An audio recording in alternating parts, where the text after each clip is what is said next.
Welcome to Black Voices in Distilling, brought to you by American Distilling Institute, the voice of craft distilling, in collaboration with Business and Bourbon. Do better business through building deeper relationships. This month's guest is Elle Rhodes of Denord Distillery. Hello. Elle, what's going on? How are you? I'm fantastic. I got to tell you, I have been anxiously awaiting this interview because I have something that I want to share with you. I've been, I was blessed with some Denord spirits here recently. Oh, were you? And I think it might have changed my life. Okay, I'm excited about that. Tell me. Before I get into the life-changing moment, if you wouldn't mind real quick, just for our audience, your name, what you do. I'm Elle Rhodes. I am National Director of Sales for Denord Social Spirits out of Minneapolis. I also am the co-founder and director of a nonprofit called Brewing Change Collaborative that works to foster diversity in the beverage industry. I'm looking forward to digging into that. First of all, you guys are doing some amazing work. So where I said that you might have changed my life. Mm-hmm. Ah, Frida. Frida right here. Yes. Our friend Frida.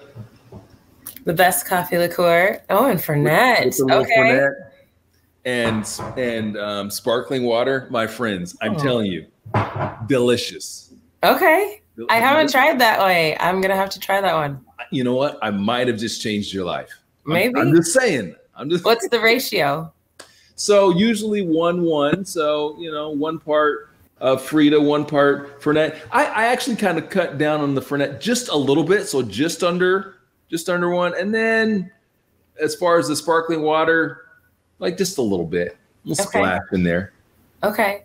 I'm going to give you another one, the Frida's Negroni, because if you like Fernet, you're going to like a little bit of the sweet and bitterness playing together. So Frida's Negroni is 1.5 of our Prominence gin, a half of Frida, and then 1/4 to 1/2, depending on how you love Campari, and then 1/2 ounce of sweet vermouth. It is the only way I want a Negroni forever. Okay, so for our viewing audience, that'll be somewhere on the screen. But what I'm going to need before then, I'm going to need you to email that to me because I'm absolutely going to need to make that this weekend. Yes, try it, and then you have to tell me which the Fernet or the Negroni is your preference. Okay, I will do that. So, but I will try your way. Please do, and you let me know what you think. I definitely will. So, I want to hop right into this. I was really excited to have you on, not just because you've got Denord is doing some fantastic spirits, but you're a salesperson, and I'm a salesperson, and so we're part of the same tribe. We have not had someone on that leads a sales organization quite yet. So I wanted to dig into that a little bit and learn a little bit about what it is that you're doing at Denord in terms of from a sales perspective. Where are you selling? Where are you growing? What's going on in your world right now, Elle? Oh, wow. Well, you caught us at an excellent growth time. We're doing nothing but grow. So my background of sales has been in beverage for about a decade. I was in beer before I came over to spirits, and I've been in spirits for about 2 years. So beverage sales in general is just like any other sales role. It's a lot of relationships, a lot of talking, a lot of revisiting and having the same conversations. But it's mostly relationship in the on-premise and the off-premise world. And in beer, I was in mostly on-premise, which I don't know if your listeners and viewers know the difference between on and off-premise, but it's about where you consume the alcohol. So on-premise is you're consuming the alcohol there, like a restaurant or a bar. Off-premise means that you consume the alcohol elsewhere, such as a liquor store. You buy it there and consume it elsewhere. So in the on-premise space, I've had the most experience, and it's mostly interaction and creativity, and it's a lot of fun. And the on or the off-premise world gives you a little bit more structure and formulas and a little bit more rigidity. And there are some people who thrive in one or the other, and usually people prefer one over the other. I prefer on-premise in the restaurants and the bars, because you get to create the cocktail menus and create different things and activations and really foster those relationships more. And that's where I'm passionate about it. For you in your role in leading the sales organization, like, where do you spend most of your time?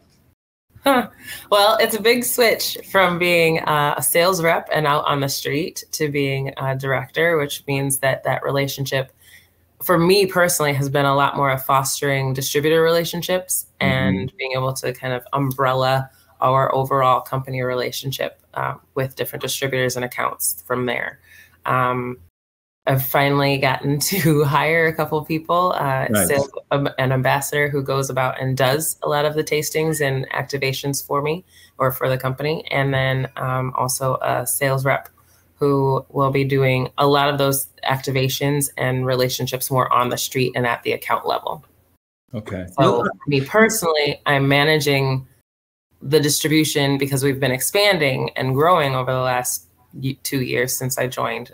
Quite a lot of growth, especially with Delta and everything else.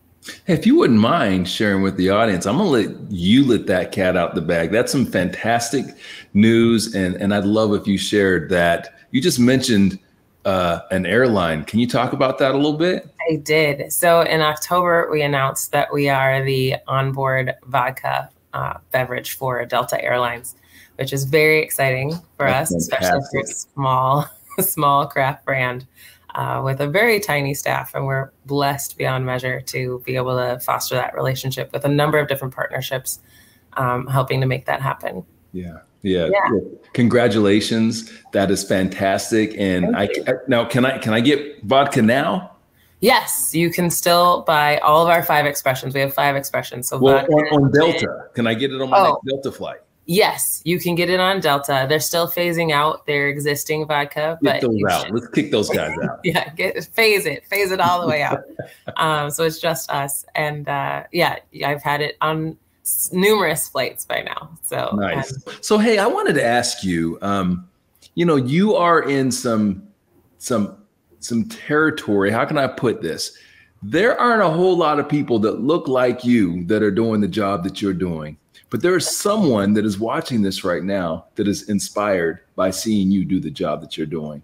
What piece of advice would you give to them? Like, how do we get started? I want to sell, I want to be you.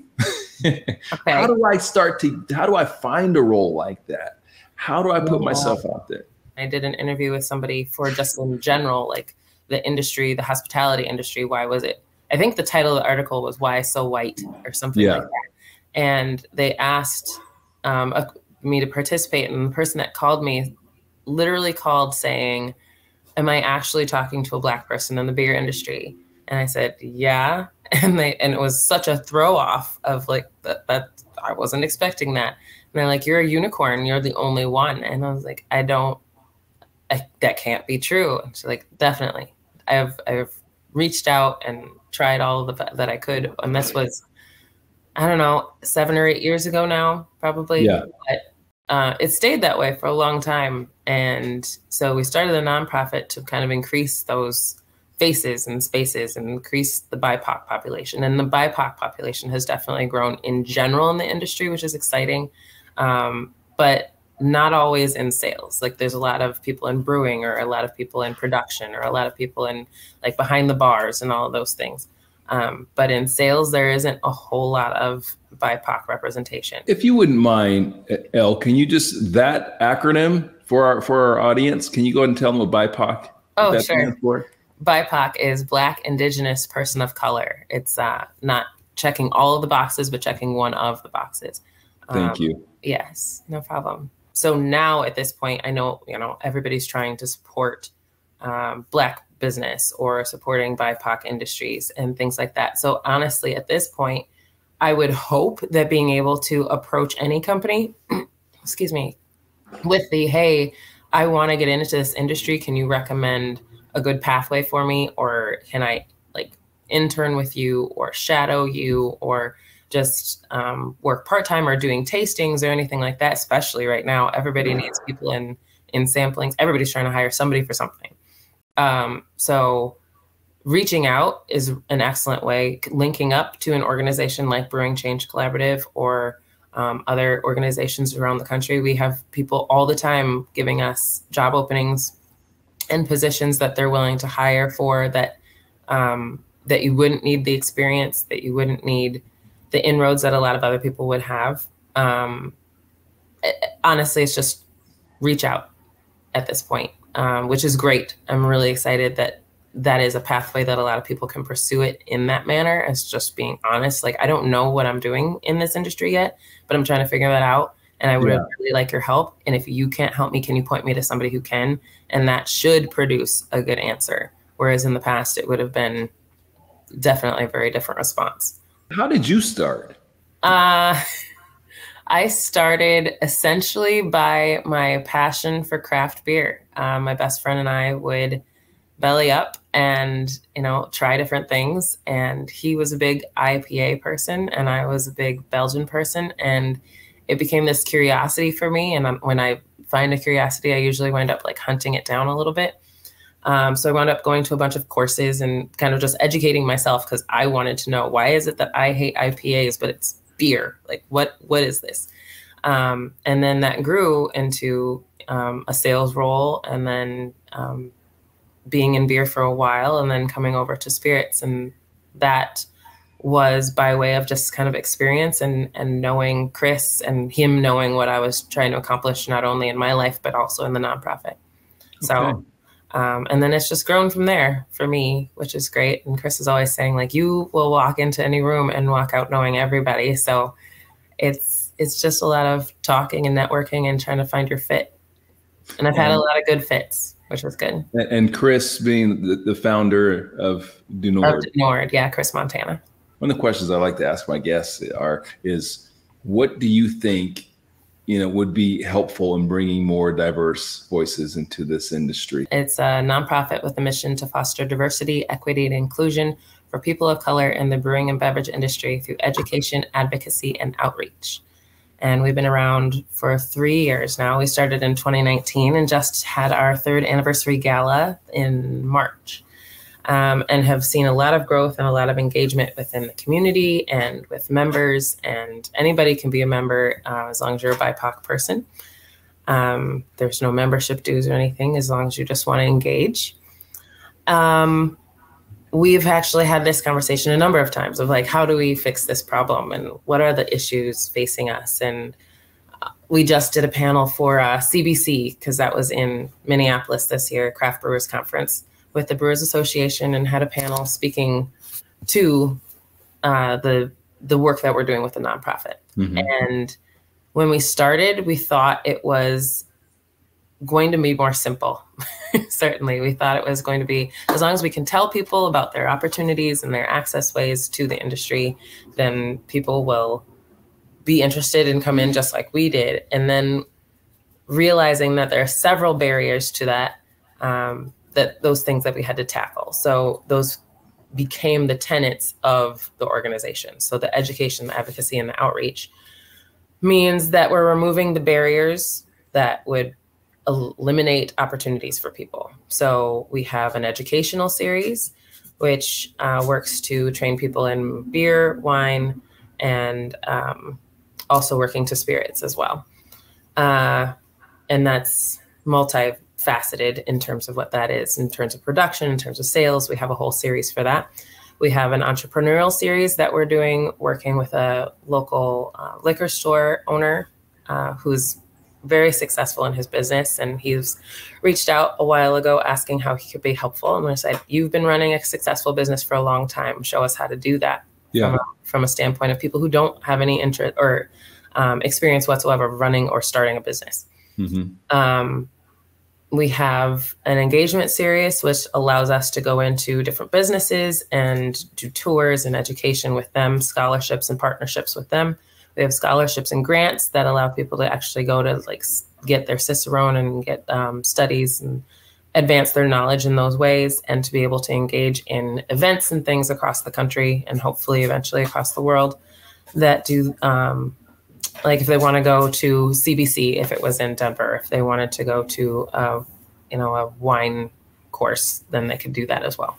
So those are the kinds of things that we're trying to accomplish within the nonprofit. And then beyond that, we're working to have a physical space now. So we've had the opportunity to formulate a business plan for that and are working toward that so that we can have an in-house training ground where we work with people to train them in all aspects of the business and give them experience there and hopefully help them start their own if that's their goal.